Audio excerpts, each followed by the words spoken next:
Welcome everybody back to the WCA European Pro Qualifier.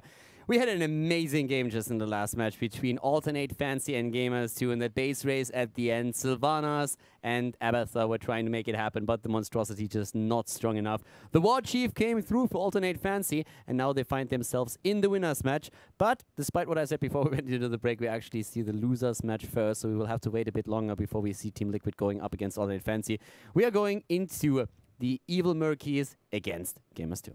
Yeah, and Evil Murkies, their chance to redeem themselves, like we said, this is probably their biggest tournament to date. They really want to go through, and who better to get their redemption match against than the two-time second-place DreamHacks and many, many other tournaments alongside.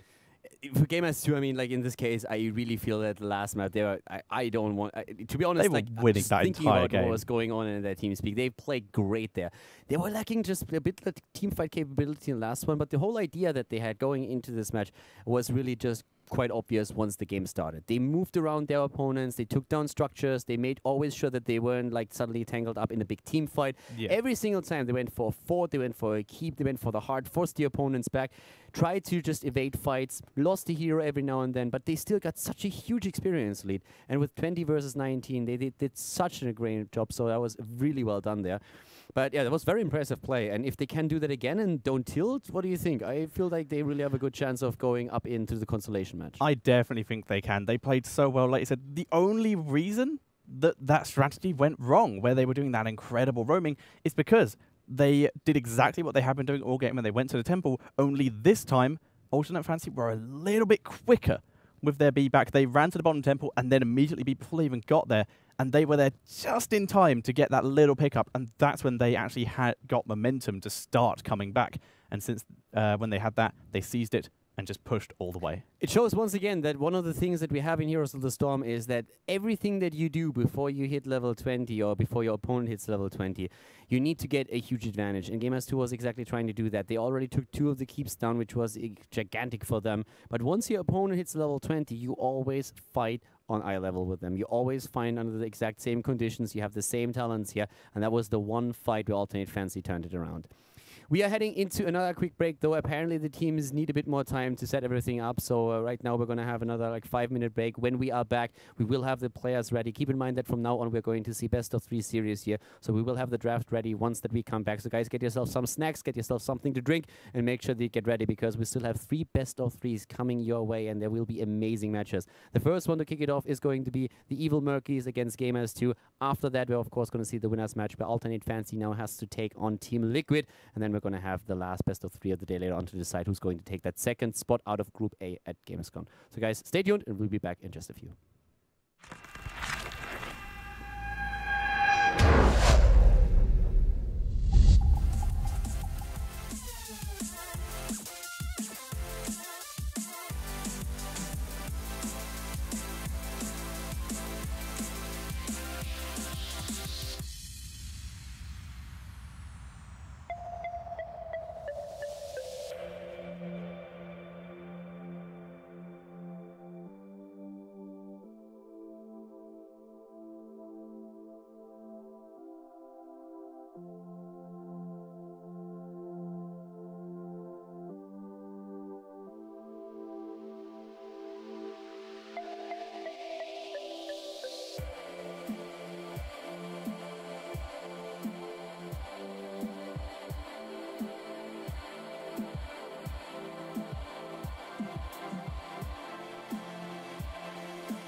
Welcome back, everybody, to our losers match here at the WCA EU Pro Qualifier.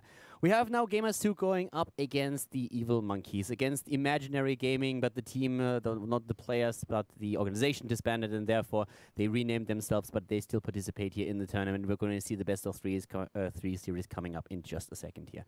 So we're already in the draft, so we're going to head over right away to find out what exactly is going to happen here, and if we are maybe even going to see once again an Illidan composition on the side of Gamers2. Yep, Gamers2. Exactly like you said, in the last game, running that Illidan composition, really focusing it as well. First pick, Abathur, and then picking up the Illidan right after, despite both the Uther and the Muradin being taken by Alternate Fancy. But those weren't the clinchers. In that game, Alternate Fancy bringing out the Thrall, which turned out with those to get some really clutch Sunderings. We actually saw already Zeratul banned once by Evil Murkies on the first spot. Traditionally, he's more a hero that gets banned out by the second team. If the Evil Murkies are not confident in their own Zeratul abilities, which apparently they aren't, they will ban him out again, and that's exactly what they do here. That puts Gamers2 in actually a quite comfortable position. And I really want to see if we are seeing an Abathur being picked early on again, because Cursed Hollow in particular is a very good map for Abathur to just go for split experience and also go into that hybrid push support build that we've been talking about in the last game. Yeah, it's very true. Jumping in on top of a melee assassin is pretty awesome. And, like you said, Cursed Hollow, still a good map. Even for, like we've seen before, we were talking about the different Illidan builds when Illidan last came up. The Illidan with the Hunt combined with the Tyrael kind of thing. Give an Abathur onto that, and you can just get so much better XP. Abathur, body in one lane, symbiote in another, Illidan's looking another. Team fight happens, Abathur jumps on the Illidan, hunts all the way in, and Abathur just keeps them alive. Gamers2, though, for now, banning out the Jaina. Jaina is just a very nice hero, especially in the early game, to get the control. And of course, all those AoE heroes in general are very strong when you're talking about Cursed Hollow, since a lot of those fights around the tributes are just like in those small pathways where area effects can just fall there in full damage. So we can definitely expect to get a Hearthstone at some point in this game. But as already mentioned earlier, Abathur is amazing on this map, which is exactly why the Evil Murkies pick him. And I'm pretty sure that if they wouldn't have picked him, Gamers2, traditionally a team that loves Abathur, would have done it immediately. Yeah, picking it away just due to the fact that, like you said, Gamers2 play it so often and it synergizes so well with all of their compositions. Evil Murkies, a very solid pick for them. Even if they don't run it perfectly, just the fact that Gamers2 don't have it is good for them. But this does, like you said, leave Gamers2 open to go with whatever they want. They can still go for a melee assassin build. And with that Abathur coming out, it really shows that maybe Evil Murkies are going for a melee assassin build as well. Gamers2 could also go a more traditional path. They could pick something like Johanna Kel'Thas for the first round, which makes a lot of sense for them as well. Oftentimes you do see even a healer being picked this early in the game. So if a team, for example, really values going into an Uther because they want to plan something like later on, as we saw by Alternate Fancy in the last draft, they could go for an early Uther. We could see a Malfuria in here. But those four heroes are definitely strong choices for the second team that has two picks available to them. Very true indeed. Gamers2, once again, running down their time pool. They really want to make sure they have the right decision in their first two picks, because the decisions they make here are really going to impact what they pick later on. So it's definitely arguable that the two first picks are the most important ones in the entire draft. Yeah, they definitely are. Sometimes you are trying to hide something and you just prepare and just pick around the hero and then like spring the surprise on the last pick. But that's usually only the case if you really... Surprise, it's Thrall, surprise. Yeah, exactly, something like that. But we have that Uther being picked early on, so this could definitely mean that they are trying to work towards a melee assassin that they are going to run here. And I'm extremely curious to see how they're going to play this out. Of course, they also pick it away from Evil Murkies and make sure that the Murkies cannot simply just say, okay, we pick Abathur, we have an Uther as well, and we now focus on a full melee assassin build where we have every single support for him that we could possibly think of. Yeah, in Gamers2, they have the option of once again going for that Muradin, similar to what Alternate Fancy did in the last game, to limit the options of Evil Murkies in terms of their melee assassin, as, once again, that Abathur is very good on a melee assassin. He can be run with the split push build, like you were talking about earlier. The Locust just hugely pushed down a lane, and on this map, once again, another one he's very good on, but they're just going with the probably a bit safer choice of the Johanna. very disruptive already. I like Johanna, definitely one of the main tanks that we see these days. She's especially in Europe extremely popular and being played by most of the teams here. The one thing that you take away from this though is that we don't see a potential of just getting that chain CC in with a potential Muradin, for example. Muradin would have also been a good choice just because we might still see that melee assassin build on the side of their opponents. The Evil Murkies could go into one of them, and then of course having a Muradin for potential reverberation instead of a Stormbolt build is always nice. On the other hand, then again, we have Johanna with a bit more lane presence, and thanks to Condemn, also like lane clear. And again, we see that focus with another great support now that Uther is being picked away for a single hero. And there he is. Illidan is back to business. This draft is one Muradin away from being an exact copy of last time with the teams reversed and Evil Murkies in it. I really want to see a ban on Tyrael here. I feel like this is the best thing that you can do. Tyrael and Illidan jumping in together is extremely strong when you have this lineup there as well. And yeah, there he is. Tyrael banned out, and that of course makes the most sense here. Yeah, and Evil Murkies, they have the option to ban out the Muradin here in case Gamers2 wanted to go double warriors, or they can ban out one of those nice mage assassins, say for example the Kael'thas who's been left open, or anyone else along those lines.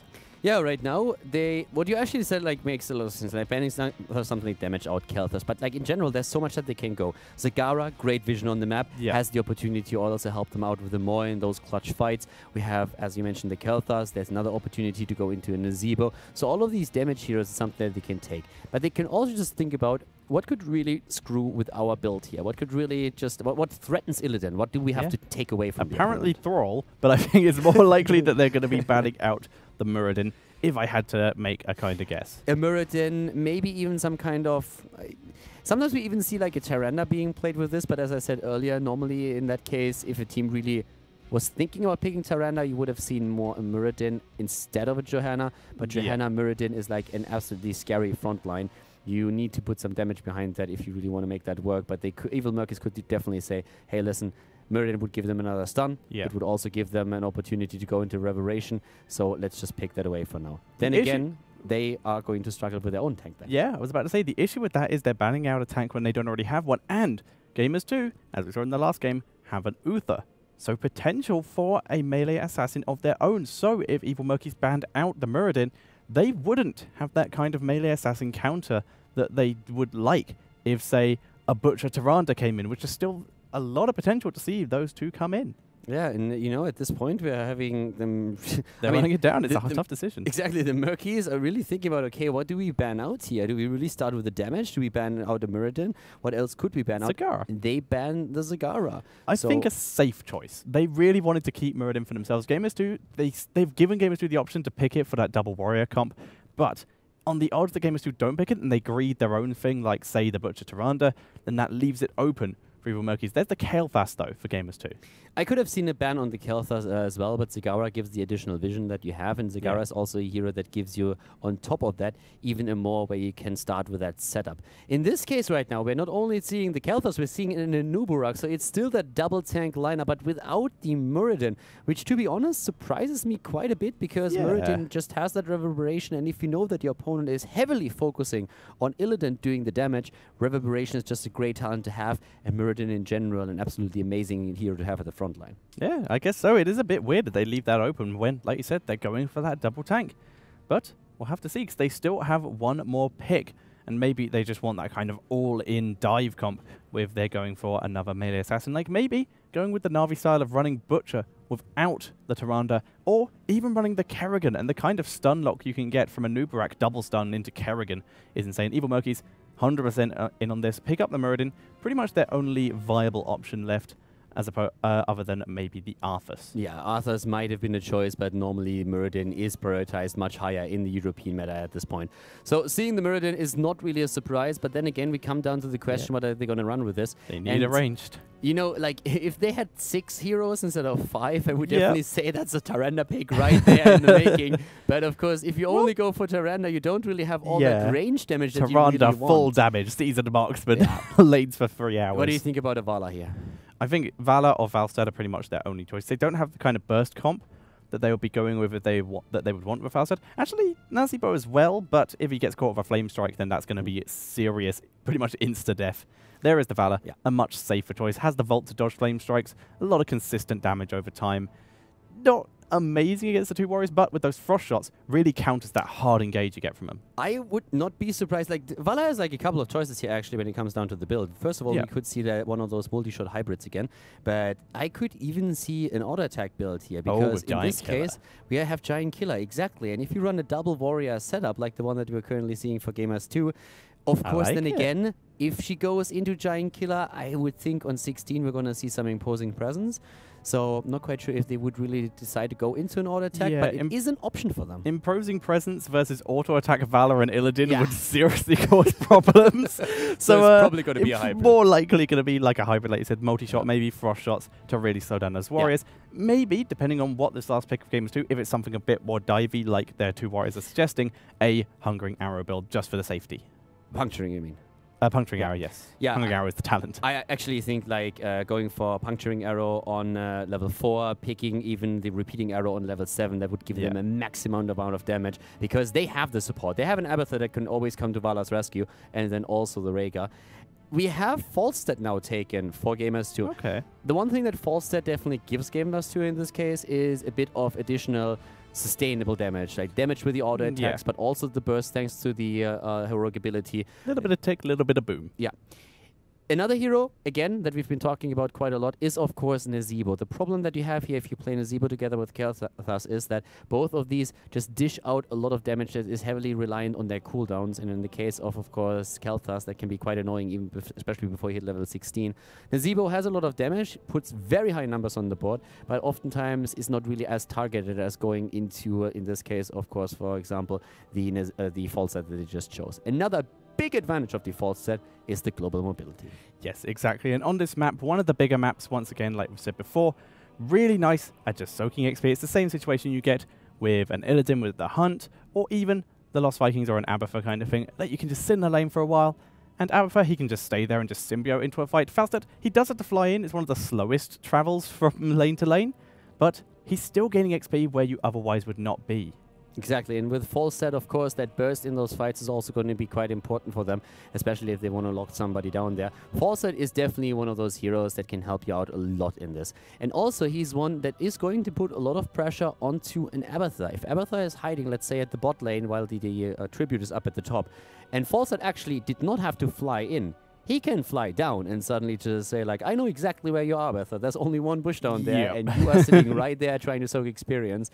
So sometimes you even see that happening, and that could be what we're seeing here. Again, I want to highlight that we have a best of 3 here in our hands for the first time.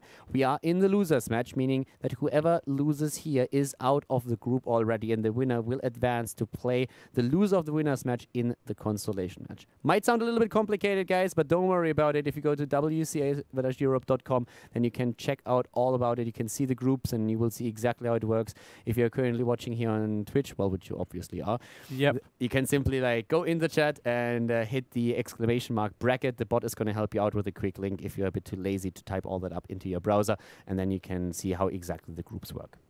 Yep, so we're just waiting for the last player to ready up, and there it is. We are going to get into the game, and it's game number 1 between Team Gamers2 and the Evil Murkies. The Evil Murkies, by the way, not playing Murky once yet. So very disappointed. I am disappointed. I want to see a Murky here today, so give the Murlocs some love. But we are going to see, of course, who's going to come out here on top. We have Gamers2 with great plays already in their first game of the day when they fell victim to Alternate's fancy Thrall, the War Chief in the late game. Green Jesus just doing a bit too much damage there and bringing the victory to the team. But we are going to jump into the first game here now between the Evil Murkies and Gamers2.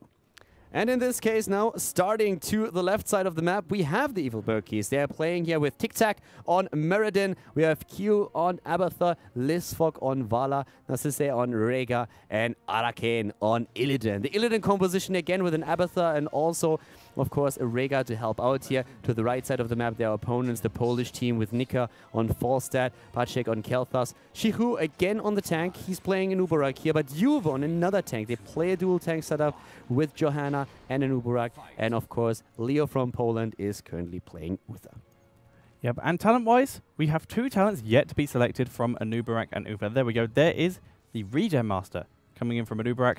Uther, he pretty much has 2 options, and those are basically the Reach or the Conjurer's Pursuit. It's going to be the Reach. Yeah, Reach giving him the extra range here on his heal, which is always nice. And for Vala, we have the start with the multi-shot build. And I personally would really love to see a bit of a hybrid build taken here. And in this case, what we could see is on level 4, the arrow talent, and then just a little bit later down the road, maybe even that repeating arrow, just to make sure that you have even more damage. It's the damage or the build where you get the most damage out of your Vala. And this is really what I feel, need here, since she is the only real range damage dealer in the game. Well, that dueling coming out of Tic Tac there, just absolutely owning that Johanna and taking full control of the lane. Illidan having a little bit of trouble right now. Can't really take care of 2 ranged characters and a support on his own. So he's actually roaming out of lane. Abathur soaking the XP, and he's probably going to be swapping with someone else here. Illidan is just standing there, and he's like, you got to be kidding me. I'm done with this stuff. He's going all the way down to bot lane. Vala is going to be coming up to deal with that instead, as she has range. But even she's not going to be able to hold that back. Yeah, he's immediately like, well, somebody rotate with me or I'm going to feed. Yeah, he's currently showing that Hero League mentality here. Moving down to the bot lane, and he's going to go up against the Beetle. A much better matchup now. The mid lane is where we have Johanna still going up against Muradin, but at the top lane, Vala is very much alone together with Q on his Abathur, trying to stop this onslaught. The first tower is actually already down. And you know, just with the lane choice that we saw from Gamers2, they were already able to get a lead in the game thanks to the tower that they took down in the second one that is about to fall. Yeah, Rhaegar did come up. He waited until Illidan was completely settled in, so they didn't lose any XP. But now they actually have a 2 and a bit man lane, so they may be able to hold this back a bit, but most of the damage has been done. That tower will not take long to go down to any kind of harassment. Yeah, we have currently Liz Fox still with the damage here, nearly moving into the Flame Strike, but level 4 is already on the board. Good damage here from Nika, moves in with his Lightning Rod, dishing out more damage against Liz Fox, and that tower is going to fall. Wow, they are so aggressive here. They are just pushing this with CQ, just getting right out of there. He cannot deal with this. And very interesting here, and something we may see change quite quickly. We have 2 Gathering Powers coming in on the Falstad and the Kael'thas. They want to snowball this. They want to snowball this hard. They definitely do. We have Laws of Hope on the side of Johanna now taken. And as you can see again, Feral Heart actually. These days, well, wait a second. The stun onto the Kael'thas, that's no one, but there's a stun from Uther. Oh, the dwarf gets away at the last second, but there comes Vala. Oh my god, that Gravity Lapse just saved Kael'thas. Oh, and the block on the stun there, and just great play from both teams there, keeping everyone fine. Well done. What we were talking about just a second ago, is that we have actually Feral Heart taken over a potential Shadow Wolf with level 1 mana reduction on the chain heal. You oftentimes see Shadow Wolf taken these days because you don't really need that extra mana and hit point regeneration with Feral Heart. Great capture here on the Tribute, by the way. We still have a bit of a talent, or sorry, not talent, but like level advantage on the side of Gamers2. But in this case, the Evil Murkies get the first Tribute. Yep, and having a look at the builds, we may have already mentioned this, but Vala with the full multi-shot build is very important. It's great for kiting, but like you said, not really so much of a hybrid build that we may have expected. Yeah. It is just purely about kiting as opposed to the burst damage you get from the extra hits on the punching arrow. I think one of the reasons why they went for this and did not go for a hybrid build, the hybrid build gives you more damage against heroes in those fights, but with all the pressure that we've seen coming from Gamers2, they've probably just said, listen, we need something that can really push the lanes out a bit better because we are in trouble here. Talking about trouble, Illidan down here is in trouble at the camp. That's aggressive. It's 2 versus 4 here. In comes Rhaegar, though. Might be able to heal it up. Illidan, living bomb. Abathur keeps him alive. Got to be kidding me. How is he still alive? He's not. Down goes Muradin in that hard camp. And now Rhaegar is a bit out of position. He has a living bomb on him. Can he survive? Yes, he can. With the help of Abathur. Actually aggro's the boss. If that had killed him on the way out, that would have been devastating. But Gamers2 taking a lot of control. Yeah, Gamers2 taking a ton of it. Arcane up at the top is maybe even trying to go for the Tribute, but there's another 4 seconds, so it's very unlikely that it's going to be able to do this. We've even the Watchtower now in the hands of the opponent's team, so this is a lot of map control that is being from Gamers2. They're moving in, and yeah, Arcane, you can capture this Watchtower, but I can promise you one thing, it's going to be gone in just another couple of seconds again. Yeah, but at least they get vision of how many people are over here, so they know not to roam up and contest. So it does help them out a little, but they're still under serious duress here. And most importantly, that Oh, hang on. That kill gave Kael'thas his first stack. Yeah, Kael'thas now with stack number 1. We have in the mid lane still Yuvik against Tic Tac. That double tank setup is really working for them here. But of course, we all know that Illidan is going to get a lot of momentum in the later stages of the game, and this is what they're currently working towards. We have a Nubarak going into the Leeching Beetles or the Leeching Scarabs, and also on level 4 in the Legion of Beetles, which spawns those beetles every 8 seconds automatically. Level 1 is still the new Regeneration Master, which is extremely strong, and the mid lane has to be careful. Yeah, and this is the whole fact of the matter. Evil Murkies have to play passive, especially in the laning phase, because if any of them get picked up, it stacks. And it's not just a kill, it's not just XP, it is a stack. And the more they give away, just every single tiny one, it makes it that much harder for them to win a fight. It's definitely true. Like, that extra damage that you get out of this is quite strong. We have, by the way, Boomerang taken over Secret Weapon on level 7. Also an important thing to note here. Falstad is going into the burst build exactly. Oh my god! The lockdown! Really well done. Condemned too. But Lisford moves in. Muradin jumping away. Avatar is going straight into the battle as well. Vala barely escaping. It's so close. Vala is down. Oh my god. Oh, Illidan getting stun locked up as well. He gets knocked up with the Grand Blast. They just gave away 2 kills and 2 stacks. Both the stackers in that lane. Uh-oh. This is not looking good right now for the Evil Murkies at level 10 on the side of the red team. When Gamers2 is giving them a massive advantage. And of course, they're going to get this tribute for free. Since the Murkies just can't fight, they're down to heroes, or at least they were. And they're down in talent too. And this talent, camping this Phoenix. Yeah, the talent is being put to use already at this wall. Yeah, just pushing that down. Tic Tac literally just tanks all the damage out, not even staying that far back. Oh, we're seeing him take a bit of damage. We do have the exposed Sins coming in from the Johanna, just for that little bit of extra damage from, well, they have a lot of AoE. Yeah, they definitely do. And I mean, it's not only... finally, we have the heroic abilities on the side of the blue team. And with this, we're seeing the ultimate evolution. So we're going to see a double Illidan jump through the back line. Maybe even then the double Vala at times if you need that damage. But at this point, also Muradin, of course, with his avatar. By the way, he went into battle momentum here. But so much pressure at the bot lane. Everywhere, actually. Bot lane is being attacked right now by 2. But up at the top lane, Falstad has been taken out. Muradin, listen, you're not going to help that? You're not going to help him kill the wall there? He is going to be able to take that down and get out. But now, Leo from Korea and Bashek are here. The stun lock comes out. And Vala just doomed her teammate. Wow. Okay. Scumbag Vala. Scumbag Vala leaves Muradin alone to die. I can't believe this. No honor amongst thieves. They take down Falstad, and then just like that, Vala abandons Muradin, and the dwarf is crying for help and is just like asking, and Vala said, look, I don't care. Yeah, to be fair, Vala was on no health. If anyone had come up there, she would have been dead as well. She had the time, but there's no way she could have known that. Rotation again, and Illidan gets locked down once more. They were trying to... Oh, look at that. Web Blast. Condemn should be used any second. The curse is already happening, and Juve's just waiting there. And there we go. Nice ball, the Rain of Vengeance! But the Condemn pulls him back in. He gets taken down. Yeah, well done. A good kill, and this is skill number 6 now. 6 against 1 kills, and Tic Tac, good jump there, but the chain lock against Rhaegar, goodbye, the dog is down, and just like that, they're moving in to get Tic Tac now as well. The gate falls in the worst second. Oh, dodges the slow, but he gets a living bomb, and he's going to get out, but this fort is doomed.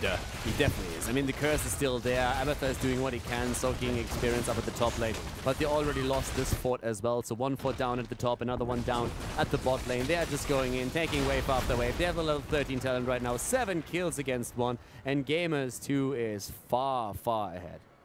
Yeah, and there's very little that Evil Murkies could do at this point. Did we even see an ultimate evolution in that fight? I think it was just over too quick.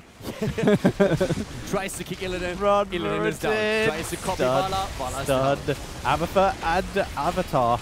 Not enough to keep Muradin alive there. Oh yeah, Muradin is... This is dirty. This is really dirty. They go for boss, and why? Because they can. They have the talent lead. They have also the 4 versus 5 on the map. Falstad is flying in. We have an immediate reaction on the side of their opponents, though. They already know what's happening there, and they realize that they have to do something, so they move down to the bot lane to try to take a boss on their own. The thing is, they should be able to make that happen in time, even with the rotation now coming into play. Yeah, they're definitely going to be able to take this down, but there's a chance that some of them may get picked off afterwards, which is an issue, and they do it just in time. But Juve is here, like I said, maybe able to pick someone up. He does have his Blessed Shield available. Does he want to try and turn it? No. Not going to take the risk. Yeah, there's level 13 now, and while the boss is still up, this would be a big risk to take. We have, of course, like, the one thing that really the Murkies have to do now is to move up to the top lane, because that boss is not only threatening the keep, he's already going straight for the wall at the, at the keep, yeah. So now they're at the fort. The bot lane is kind of safe. There's still a fort there. Gamers2 doesn't have any issues in this case. It's just going to be bursted down. We have, by the way, the static shield taken on level 13. It is still what we've been talking about earlier. We have Giant Killer for Vala. Yep. So we've been talking about the potential of her maybe even going into more of an auto attack build, and she chose on level 7 the searing attacks together with Giant Killer. That's a lot of damage to, especially the tanks, of course. Do you think that we're going to see an imposing presence on the side of their opponents? Maybe, but Vala right now hasn't really been living that long. We have everyone. Yeah, that's a fair She's point. not really getting too much damage off. Right now, both of the assassins on the side of Gamers2. No, sorry, Kael'thas is on 5 stacks, Sad is on 4. So they're pretty much full stacks. If they could get the burst off, it's going to be nice. And the whole point of the auto attack Vala is she gets the time to do the damage, and this is a burst comp. Yeah, and talking damage, a double burning rage on level 13. That also puts the pain into the opponent's heart once more. And that's also nearly a level 16 that we're currently seeing for Gamers2. Another tribute, and they can just grab a bit more experience and maybe force another fight. Muradin, the Muradin flank. He's preparing it already, but yeah, he's not going to get there. Yeah, he is a bit late. He can still come in this side. He's going to run into a Beetle. Beetle will scout. If he jumps straight, that's aggressive. I'm sorry, Muradin. He goes straight in, takes all the damage, gets knocked up, but in comes Illidan. He's bought some time. There's the Ancestral. Web Blast was used on the back line. The Blessed Shield does a lot of damage. Illidan, though, is on his own here with Rhaegar inside that Web Blast. He is now out, able to heal Illidan, but in the background, the Ultimate Evolution went down. Tic Tac gets taken down. There goes Vala. And yeah. Yeah, they lose everybody here. here. Kael'thas. Oh, actually a kill against Kael'thas. Maybe that's yes. He got them both. Stacks reset. But Muradin basically just, guys, I got this. Jumps into 4 and tries to take them out here. Maybe a little bit too overconfident, but yeah, in this case they weren't even trying to take it. They were just grouped around getting ready for it, and he's like, I got this. Guys, you're ready, right? I'm going in. Don't worry, boys. I'm here. Yeah, that's great, but we are not. Well, Gamers2 gonna be pushing this in. They get the fort, and they could keep going with this, but not gonna take the risk. With Illidan up in 5 seconds. The question, by the way, has been answered. We have a double imposing presence here. Wow. None on Anuburak, but Uther basically said, like, all right, with an Illidan on the opponent's team, and also we just saw what happened if Illidan's left unchecked. Yeah. Very good choice by them. Seeing that happen, seeing they weren't able to get the full burst off, they're not infallible. So right now down here in the mid lane we have Shiku and Juve pushing this in once more. It is 17 versus 16. There's the tribute, and that would be the second tribute for one of the teams. But of course there's no keep down just yet. This is where the talents are exactly the same, by the way. And look at, oh, give him the axe. I'm loving it. We have envenomed spikes and then give him the axe. So, of course, he has a bit less survivability, but Muradin at this point has a lot of damage because this give him the axe is basically going to proc the entire fight. Yeah, there's no frost shots, though, which would have actually been so nice in this. Out of Vala. She did, in fact, go for the auto attacks instead. But this is going to make Muradin actually do damage and be less of just a distraction and more of a proper damage team fighter. Yeah, where is Abathur, though? He's not in the fight yet. Harass He's still at the bot lane, apparently. He needs to jump in here, and he needs to do it soon, and that's exactly what he does right now. Once again, we're having the Rain of Vengeance being used as the Metamorphosis comes out, but here comes a quick attempt to take down a few of the targets with a good hit in the left. 2 kills against 1. Kelpa's down, but Johanna dies as well. Oh my god, Vala the sister running. The dog is on the run. The guy's flying in. Okay. Oh. Ew, the Hammerang is not even close. Vala's still alive here, doing a lot of damage. She has Abathur on her, manages to dodge. The Anuba actually doing so much. This is what happens if you leave her unattended. She's trying to take down Leo for Korea, but she gets taken down, tries to greed.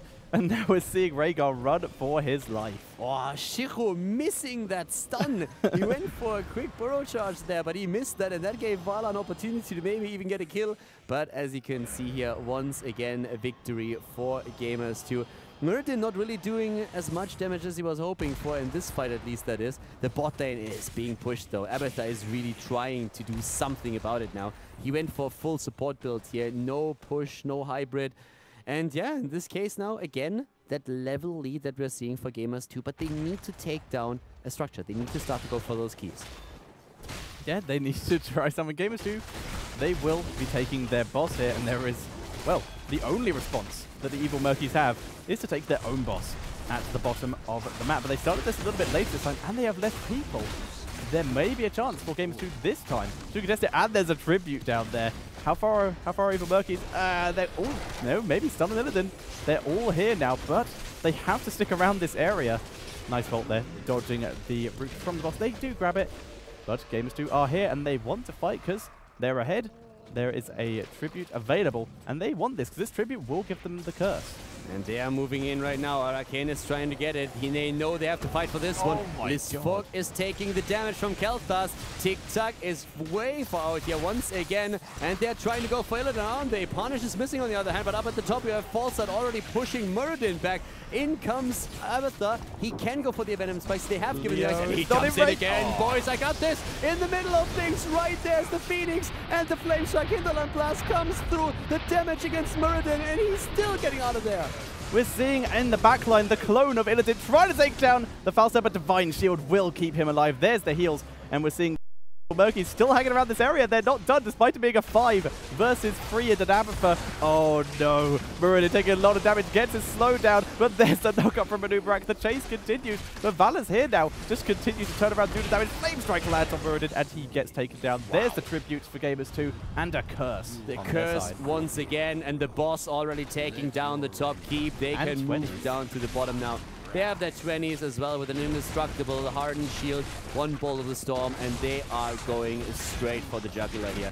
At the bottom lane, we have the boss that was already taken by the Murkies, trying to take down the keep here. Not quite sure if he's going to be able to successfully take that one down, but it's definitely going to be a much better situation for Gamers2 anyways. Yeah, they're going to push in this bot keep and get some catapults in that lane. That's 2 lanes that the Evil Murkies have to keep an eye on now. And that fort, like you said, very low for Gamers2, but they can protect this. Their lane isn't in the slightest bit pushed, so it's going to take some serious diving or backdooring to get that in any danger. Yeah, Nexus Frenzy taken by Falstad. The damage against Illidan, he gets away. Had a bit of help by Abathur here. Web Blast. Web Blast being used. Can they try and lock him down here? Another couple of seconds. Where are the stuns? Leo is in position. The Condemn was a bit too early. Listfork is low though. Listfork is down. And Muradin jumps in once again together with the copy on the Illidan. And Nubarak moving away. But this is looking very, very grim now for the Evil Murkies. Yep, and Gamers2 not even slowing down here. They just get a couple kills in a fight that Evil Murkies started. And well, they didn't really start it, they just got sort of web blasted. They're able to grab the keep, and they're going to continue pushing this. Valor is 38 seconds away from revival, so it doesn't look like the game will be ending yet, but Gamers2, they only need like another boss or anything to get a push with. Yeah, they're in a really good position, and they are starting to use that by moving back and just taking the camps away from their opponent. They are still in the back for you, but of course, the one thing that we have to point out again is that the level 20s are now going to hit. We've been talking a lot about on 20 versus 20, you are in every single team fight on the same level as your opponent. You have the same talent. The problem here is that 3 of the keeps are already down. All of the lanes are pushing against the Evil Murkies, but we have strong talents coming in now for the Evil Murkies here. With that Hive Mind, you can do so much. Rhaegar can keep them alive a bit longer with that Storm Shield, especially, of course, since he mitigates a lot of the damage that we're going to see dished out by Kel'Thas. And very interesting talent choice here from the Falstad. We do see the Nexus Frenzy, just giving him that little bit of extra damage outside of his Hinterland Blast. Seeing as the fact that he has Overdrive, he's running out of mana very quickly, so just giving him that little something. Yeah, it's just a bit interesting to see that he still goes for the Nexus Frenzy without Secret Weapon on level 7 or without the potential Giant Killer. Oh my god, deleted! No. Wow, that was unfortunate. That was really unfortunate here. 5 versus 4 situation. 18 kills against 5, by the way.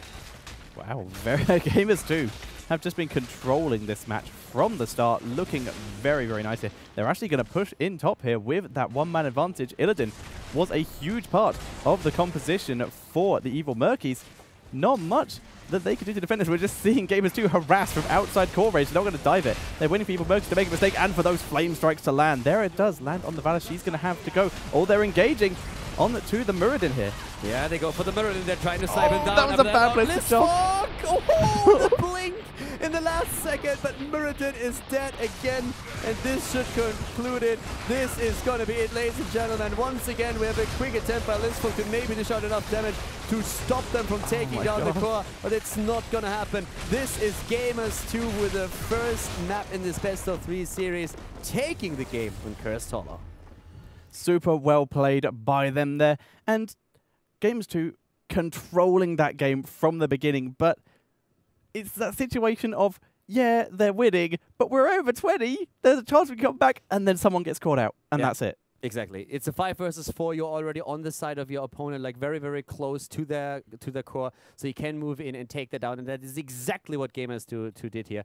Very well played, though, on their part, and of course, especially when they were able to win some of those early team fights where they destroyed 3 heroes, got ahead in talents, and they never just let up on this. They always controlled the map, they controlled all the mercenaries that they could get, and they cursed their opponents twice, which was, of course, worth quite a lot to them. They take the lead in the best-of-3 series. We're going to have the second map coming up in just a bit. Before that happens, we're going to head into a short break, give the players time to set everything up. The draft will be ready once that we are back, and then we will find out if the Evil Murkies can come back into this best-of-3 series, or if Gamers2 is able to punch out a 2-0 victory against their opponents here and advance to the consolation match. So guys, see you in a second. Stay tuned.